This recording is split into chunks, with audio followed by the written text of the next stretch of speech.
What's up, ladies and gentlemen? Welcome to today's edition of Free Tool Friday. My name is Tyler S. Clark, co-founder of DreamFirm, where we help accounting professionals to create generational wealth and impact by attracting and winning the business of your dream clients. And in order to help you to build that dream firm, there is a decision that you will have to make in your journey. And that is, how do I grow my team? How do I make sure that not everything is falling onto my shoulders? And when this question eventually arises, whether you're dealing with it right now or in the not so distant future, it will be, should I outsource or should I go in-house? And this is a very important question. And of course, there's a blend between these two things. And we're going to talk a little bit about what the best of both worlds could look like for your firm. But what I want to do is, if you have a question about this, or if you have a particular experience you'd like to share, do me a favor, drop it in the comment section down below, whether you've done something with relating to outsourcing, you love it, hate it, trying to figure it out right now, or maybe you have in-house employees, maybe you don't like them so much, barely don't want to share that too much, too publicly. Maybe you're thinking about how you might be able to have more high-value services being delivered by in-house and maybe more data entry done by outsource. We're going to dive into all that, but again, just give me a little bit of some of your experience in the comment section down below so we can continue the conversation well outside the bounds of this particular piece of presentation. So with this, I want to just say that as much as we want to set the direction for our business, there's one opinion that matters a lot more than the opinion of the owner. And that opinion is that of your dream clients.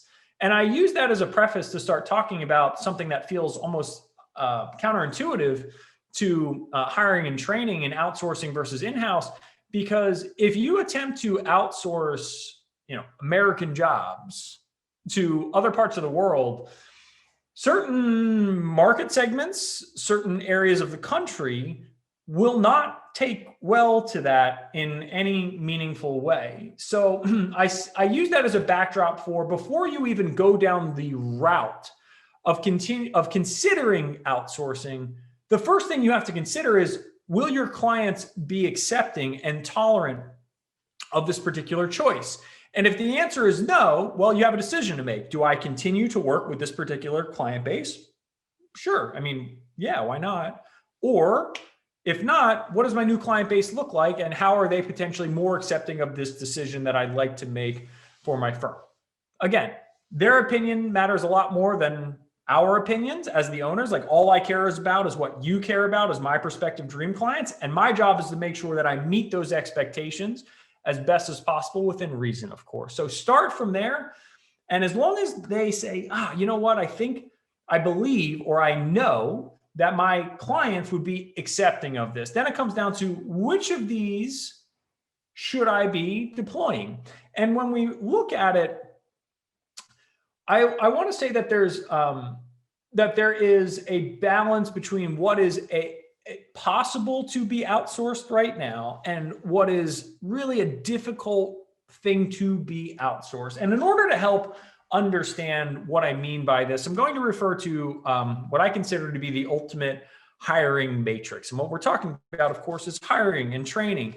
And so when you're getting ready to consider things on the outsourced side of things, what you want to internally recognize is that you're not expecting necessarily an extremely high degree of ability. I'm not expecting them to come in and be able to do advisory or CFO level services or really high level. We're talking, of course, primarily about data entry, extremely time consuming. But if we could get the right person to do it the way that you want it to be done, well, we could save on cost while also being able to get the result that we want from that service and win back the owner's time. So I bring this up because I'm not looking for necessarily an extremely high degree of ability when it comes to an outsourced solution.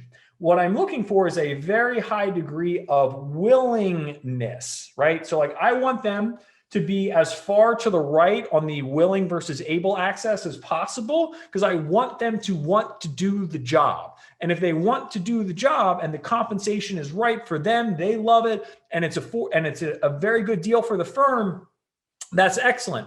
Now, the reason ability is less important is because it's very formulaic at the end of the day. When we're talking about tax filing, when we're talking about preparing the returns, when we're talking about doing the bookkeeping and the reconciliations, most of that work, and this isn't to downplay the tax preparers or the bookkeepers, you guys have incredible skill sets, and there's a higher level that it can be done at, but a lot of it is data entry. And when we come to the data entry conclusion, the ability to be able to do that, right? This axis here, we are okay being lower on it, even potentially bordering on unable, because when they're unable to do it, well, if it's a repeatable process and your own process is extremely well documented that anybody who's willing to do it could do it, then all of a sudden it's okay for them to be in this category because your ability for them to get trained goes up here. And when they go up here, okay, great, right? They've got a higher degree of ability. It meets your expectations. You've won back your time. Again, acceptable price point. That's usually a win that most people would consider as long as your clients are accepting of it. Now, one other point on the acceptance of clients from the outsourcing perspective before we move to more of the considerations for when it would be more applicable for in-house, or what is your preference for it and why in-house makes a lot of sense, is that when you're looking at an outsourced individual, okay, is that if your clients perhaps are not going to be accepting of this particular thing, there's one thing that may allow you to still do it. And I want to be clear, this is your choice. I'm not here to admonish anybody one way or the other. But if you are legally required to disclose that your work has been outsourced to a third world country, okay, then you have to disclose it. If you are not legally required to do so, should you? I'm not here to argue the ethics of this, to be perfectly honest. But if you do not have to, and it's beneficial, and you can potentially lower your prices for your clients, have a higher profit margin, have a happy middle ground between those two things, that's a decision you choose to make. Because most businesses, to be honest, I don't really care what goes on in the background as long as I get my result. If I was confronted with the fact of some of what's going on in the background, maybe I'd have a different opinion on it. Maybe I should be more aware of it as the business owner who's buying from the service provider. Again, it's a choice that you'd have to be willing to make, but if you're legally required, disclose it. If you're not legally required, you have a decision to make. Should you? Maybe, maybe not. Your choice. Not here to argue ethics right now. With that being said, let's talk a little bit more about when in-house is more applicable. And to be perfectly honest, I want us to just say, why is in-house more applicable? With the amount of technology we're able to leverage today, unless your management style dictates that you need to have eyes on it, see them, you like that working environment, it's hard for me to make the case that there's a very strong reason why you should have an in-house employee. And here's the crux of that argument is all you are doing by saying you need an in-house employee is you're dramatically shrinking the available talent to your geographical market. And we're also saying that, again, if it's your management style, it's fine. Like you need people in the office, but we're also saying like, we have not embraced technology in a way that allows us to find the best talent regardless of where they reside.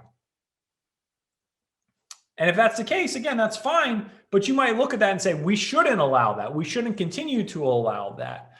And when I say outsourcing, we can, of course, think of outsourcing as as third world countries, which is what a lot of people think of when they hear outsourcing. But I also think of it as like, they're just not in your office. They're literally like outside of your geographical region, maybe in a lower cost of living area, right? Like if you're in San Francisco and you need tax preparation help and you hire someone in the middle of Montana to help you with that, you're not paying what you're paying in San Francisco, but you still have an American worker.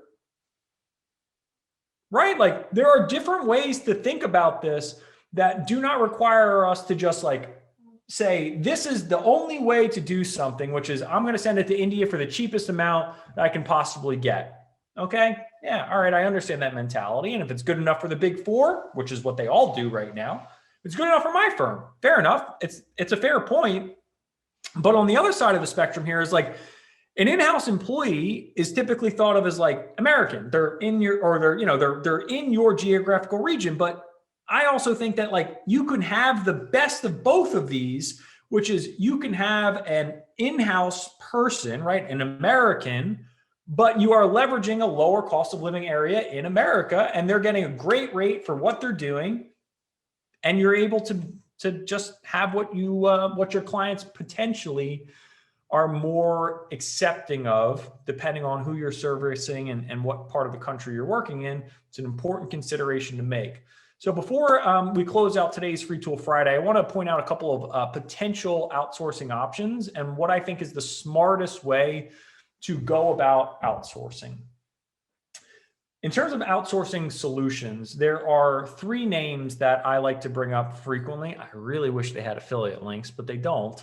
But the three ones that I like are Integrity, Braunweiss, and Gruntworks. Those are the three my top clients bring up the most frequently. I know there are a lot of other ones, but in terms of Integrity, my understanding of their value proposition is U.S. management for outsourced individuals. So you still have I think, again, you have a U.S. management touch point for outsourced individuals. So it kind of reduces a little bit of confusion at times with language barriers and a couple of other things. Just ensures a higher quality of product, about $15 to $18 per hour last reported to me in terms of what you can expect for that particular service.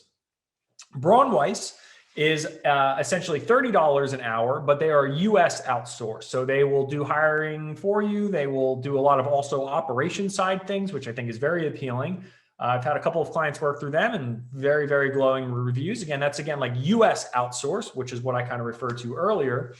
And then the other option is Gruntworks, and Gruntworks is more specific to tax filing and tax preparation work. I'm not familiar with pricing off the top of my head, but I like to bring up a couple of options. And when you're getting ready to explore this, the best thing you can do is have the conversations yourself. Like just put some calls on your calendar. If you're experiencing growth like our clients are, we're looking at how we manage this growth. And when you're getting ready to manage growth, we only have a couple options available to us. But for you to make the best selection for your firm, get a couple calls on your calendar so you can compare services, what their investments look like, how they operate, all of those things, and make the decision you are most comfortable with. And one last thing in terms of what I consider to be the best way to go about this outsourcing process is, remember, even if you pick one of the three companies that I just referenced, they are effectively middlemen, which means that they have significantly higher pricing. The middleman has to get paid. There is a large swath of populations that have great skills in QuickBooks, data entry, and are not selected by the middleman because they can go directly to you, the company. You can cut out the middleman and have tremendous savings. Now, I say this with an emphasis on caution, because you must have your data security in a certain place before you move through this process where you go straight to the end user, you cut out the middleman, right? And here's the example. Let's say Integrity is $18 an hour. Say they're $20 an hour. You can get that same level or that same person for $6 an hour, for $7 an hour, for $8 an hour, potentially for $10 an hour. And you cut your costs in half or lower because you went straight to the user themselves and you brought them on board as a team member, as opposed to having the middleman controlling the relationship of your team member. Now, again, caution.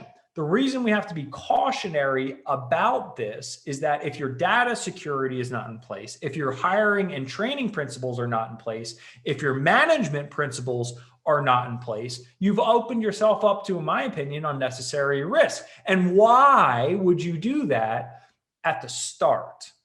Because there's a really viable middle path that my top clients love to take, which is you can go through these services and understand and study and figure out what's working with these processes and absorb them into your firm and have that proactive mindset, right? Where you're just studying what's going on and you're creating instead of reacting. And once you're just absorbing, you then go, there's nothing special here. And then I can have a true team member under my employee that I'm directly responsible for, or my managers are directly responsible for. Lower cost, and I can ultimately hire and train. I can get 3 times the amount of effort, right? Let's say it's $6 an hour. I can get 3 times the amount of effort for the same price I'm paying for one person. Hard to imagine that you would lose in that situation if you are properly prepared for it and you don't start there. What I do believe you start with is having a conversation with those companies so that you can understand a little bit more about what they've got going on and just make sure it's the right decision for you. And if for any reason we're uncomfortable with this, well, then we come back over to in-house. Do they really need to be in your office? Management style? If yes, then you're limited geographically speaking. If you are willing to embrace more technology and have a different management style, our talent pool opens up to the entire United States. And that's not outsourcing, but it is a form of having a team member who's not in-house, but with the benefits of the American, whatever you want to quantify the American side of that value proposition as,